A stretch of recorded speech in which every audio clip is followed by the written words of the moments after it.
भाजपा की नई योजना है तैयार, भाजपा ऑफिस में सभी नौजवान बनेंगे चौकीदार। यही योजना है ना। लेकिन मैं कहता हूं विजयवर्गीय जी, आपका बेटा बल्ला बहुत बढ़िया चलाता है, अफसर पे बैठ चला रहा था, उसको बीजेपी ऑफिस में क्यों नहीं सिक्योरिटी गार्ड बना देते हैं? मंत्री का बेटा बनेगा सेक्रेटरी, मंत्री का बेटा बनेगा बीसीसीआई का सेक्रेटरी, और किसान मजदूर का बेटा बनेगा भाजपा ऑफिस में सिक्योरिटी गार्ड। हाय रे हिपोक्रेसी, इसी को हिपोक्रेसी कहते हैं ना। और बेईमानी किसको कहते हैं? देश की जनता को लगा कि जब मोदी जी बोल रहे हैं तो सच ही बोलेंगे। मोदी जी की हर बात को मान लिया देश के लोगों ने। मोदी जी ने कहा दीपक जलाओ तो देश ने दीपक जलाया। मोदी जी ने कहा बत्ती बुझाओ तो देश ने बत्ती बुझाया। मोदी जी ने कहा थाली बजाओ तो देश ने थाली बजाया। सब कुछ किया इस देश ने, लेकिन देश अब तक इंतजार कर रहा है कि मोदी जी जो हमको कहे थे उसमें से एक भी चीज पूरा नहीं किए हैं। और ये देश की जो परिस्थिति है, इस परिस्थिति पे मुखर होकर के हमारे नेता बोलते हैं। इस बात का हमको गर्व है कि सरकार के सामने बिना झुके कोई लड़ता है अड़ करके तो उसका नाम राहुल गांधी है। उसको डराना चाहते हैं, उसको डराना चाहते हैं, उसको झुकाना चाहते हैं।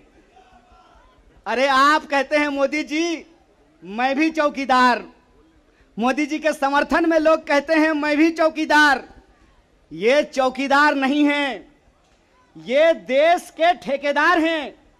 और ये देश के ठेकेदार कैसे हैं?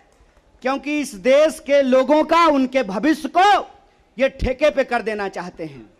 ये जो अग्निपथ योजना है, इसकी मोटी मोटी बात आप समझ लीजिए। मैं बड़े ध्यान से सारा प्रेस कॉन्फ्रेंस सुन रहा हूं। प्रेस कॉन्फ्रेंस में सरकार जिलेबी की तरह गोल गोल कर रही है, हर चीज को सब कुछ बोल रही है, सब फायदा गिना रही है। हो सकता है कि कोई भाजपा का मंत्री यह भी आकर के कह दे कि अग्निपथ योजना में शामिल होने के बाद आपका बाल नहीं गिरेगा। जिस तरीके से उसके फायदे गिनाए जा रहे हैं, लेकिन असली बात नहीं बताया जा रहा है। एक सिंपल सवाल है, सरकार को इस बात का जवाब देश के नौजवानों को देना चाहिए। क्या सिंपल सवाल है कि जो भर्तियां हो रही थी वो भर्ती होगी कि नहीं होगी? सवाल नंबर एक। सिंपल बात है, पहले आर्मी में हर साल 75,000 कम से कम लोग बहाल होते थे। बाद में बीजेपी ने इसको घटा करके 50,000 कर दिया, और पिछले 2 साल में, अब तीसरा साल है, 50,000 लोगों को भी भर्ती नहीं की गई। बहाना क्या दिया गया? बहाना दिया गया कि कोरोना था इसीलिए भर्ती नहीं किए। हाय मोदी जी, कोरोना था तो चुनाव लड़ लिए, बंगाल में जाकर के दीदी ओ दीदी कर लिए, सब जगह चुनाव हो गया, उत्तर प्रदेश का चुनाव हो गया, बुलडोजर बाबा आ गए, लेकिन आर्मी की भर्ती नहीं हुई। यह बेईमानी है कि नहीं है?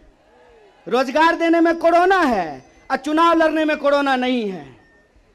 और अगर आप बैकलॉग को देखेंगे, 50,000 को अगर मान लें, तब भी 1.5 लाख बहाली होनी चाहिए थी। 1.5 लाख ये बहाली नहीं कर रहे हैं। 1.5 लाख बहाली ये करेंगे कि नहीं करेंगे इसको ये नहीं बता रहे हैं। ऊपर से ये एक नया योजना लेकर के आ गए हैं। तो एक ना छोटा सा कहानी हमको याद आ रहा है। बच्चा बहुत जोर जोर से रो रहा था, कहा मम्मी दूध पिला दो, दूध पिला दो। मम्मी उसको उठा करके अलमीरा पे बिठा दी। बच्चा मम्मी को यह नहीं कहता है कि मम्मी दूध पिला दो, बच्चा चिल्ला चिल्ला करके कह रहा है कि मम्मी अलमीरा से नीचे उतार दो, नीचे उतार दो। लोग मांग रहे थे हर साल 2 करोड़ नौकरी, इन्होंने हर साल 2 करोड़ नौकरी नहीं दी, ऊपर से एक नया योजना लेकर के आ गए हैं। पूरा का पूरा भाजपा के तंत्र को उसमें लगा दिए हैं कि आप बताइए कि अग्निपथ के क्या फायदे हैं। अरे सिंपल सी बात है, बिहार में एक कहावत है, नहाया हुआ शरीर और खाया हुआ शरीर नहीं छुपता है। जो चीज अच्छी होती है उसका फायदा बताने का जरूरत नहीं होता है।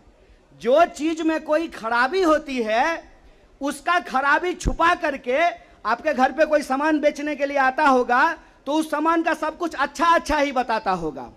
आप ट्रेन में जब जाते होंगे, बस में जाते होंगे, तो जब जूसर बेचने वाला आता है तो एक संतरा से आपको एक गिलास जूस निकाल करके दिखाता है, और वही जूसर जब आप घर पे लेकर के जाइएगा तो आधा गिलास जूस भी आपको आपके घर में नहीं निकलेगा।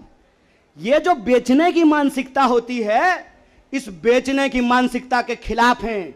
यह सत्याग्रह दो लोगों के बीच में है। जावेद अख्तर ने लिखा है, इस एक हमारी एक और उनकी मुल्क में है आवाजें दो आवाज है।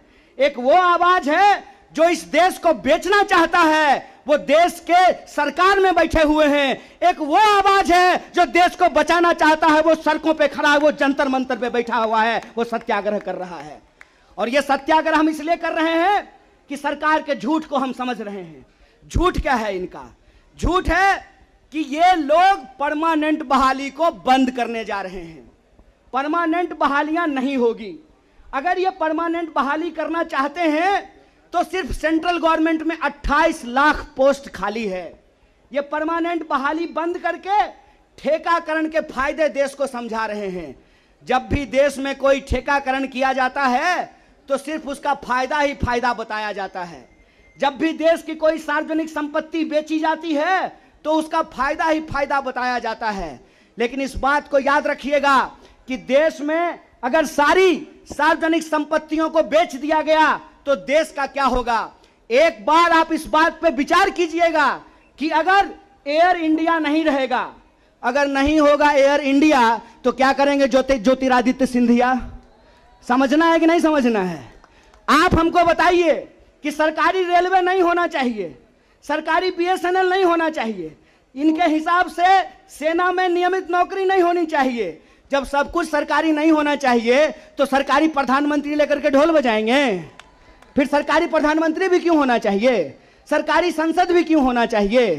देश का मतलब होता है देश की राष्ट्रीय संपत्ति, देश का मतलब होता है देश की राष्ट्रीय सेना, देश का मतलब होता है देश के लोगों का सम्मान। इसीलिए मैं आप तमाम लोगों से यह आग्रह करने के लिए आया हूं, कांग्रेस पार्टी की लड़ाई सिर्फ अपने नेता को बचाने की लड़ाई नहीं है। कांग्रेस पार्टी की लड़ाई इस देश को बचाने की लड़ाई है। वो देश जिस देश को गांधी ने बनाया है, जिस देश को नेहरू, मौलाना अबुल कलाम आजाद ने बनाया है, उस देश को बचाने की लड़ाई है। कांग्रेस पार्टी को लेकर के भाजपा लगातार प्रचार करती है कि अगर कांग्रेस किसी चीज का विरोध कर रहा है तो सही होगा। तो आप बताइए, हम भाजपा का विरोध करते हैं, देश के संविधान का समर्थन करते हैं, और उस संविधान को हमने बनाया है, कांग्रेस पार्टी ने बनाया है। इसीलिए कहावत कही जाती है, जाके पैर न फटे बिवाई, वो का जाने पीड़ पड़ाई। जो पार्टी देश को आजादी दिलाई है, वही पार्टी इस देश की आजादी की रक्षा कर सकती है। ये आपने इस देश को सपना दिखा करके, आपने इस देश के लोगों को उम्मीद जगा करके उनके साथ धोखा किया है। ये हम नहीं बोले थे, श्री 108 श्री माननीय प्रधानमंत्री जी बोले थे कि हर साल 2 करोड़ नौकरी दी जाएगी। क्या मीडिया वाले? मोदी जी बोले थे ना कि हम बोले थे? अरे बोलिए ना महाराज, आपको भी बोलना पड़ेगा, याद रखिएगा इस बात को। सबकी बारी आएगी, इस बात को याद रखिएगा। अरे हमारे लिए क्या है, जब तक जेल में चना रहेगा, आना जाना लगा रहेगा, हमको कोई दिक्कत नहीं है। लेकिन बारी सबकी आएगी, इस बात को याद रखिएगा। कहे थे ना मोदी जी कि हर साल 2 करोड़ रोजगार देंगे, बोले थे कि नहीं बोले थे? अरे बोलिए ना, आप कांग्रेस के कार्यकर्ता हैं, भाजपा के थोड़ी हैं कि डर जाएंगे? बोलिए, बोले थे ना? बोले थे ना कि महंगाई कम होगी? बोले थे ना खाते में 15 लाख रुपया आएगा? बोले थे ना अच्छा दिन आएगा? आया क्या? मोदी जी के स्टाइल में पूछूं क्या, आया क्या? अब नया जुमला आया है। अब नया जुमला आया है कि हम अग्निपथ लेकर के आए हैं। एगो भाजपा का नेता ईमानदार है, कैलाश विजयवर्गीय को धन्यवाद देना चाहिए। कम से कम उसने इस देश के नौजवानों की शंका दूर कर दी। उन्होंने बता दिया, रे भाजपा वालों, ये राहुल गांधी हैं, इंदिरा गांधी के परिवार से आते हैं, राजीव गांधी के बेटा हैं, आतंकवादी से नहीं डरे, तुम तो वैसे भी माफी मांगने वाले लोग हो भाई, तुमसे क्या डरेंगे यार? ईडी उडी से डर नहीं लगता है। ईडी से हम अपने नेता को नहीं बचाना चाहते हैं। हम बस इस देश की जनता को बताना चाहते हैं कि ईडी इनके घर पे आया क्यों है। ईडी इनके घर पे इसलिए आया है कि मोदी जी को कोई साधु बता दिया है कि विपक्ष के सारे नेताओं पे एक ही कैप्सूल इस्तेमाल कीजिए। एक कैप्सूल सबके ऊपर बराबर लागू नहीं होता है। सब धान 22 पसेरी नहीं होता है। इनको लगता है कि एक बार ईडी भेज देंगे तो कांग्रेस पार्टी डर जाएगी, कांग्रेस के कार्यकर्ता डर जाएंगे और चुप होकर के बैठ जाएंगे कि देखो देखो इसके नेता के ऊपर ईडी आ गया है तो कार्यकर्ता को कौन पूछता है। कांग्रेस पार्टी के अंदर इस बात का जज्बा है कि अगर हम देश को अंग्रेजों से आजाद करा सकते हैं तो इस देश को हम अंग्रेजों के चापलूसों से भी मुक्त कराएंगे। इस बात को याद रखिएगा। इस बात को याद रखिएगा कि आपने देश के साथ जो खिलवाड़ किया है उस खिलवाड़ के खिलाफ हैं हम।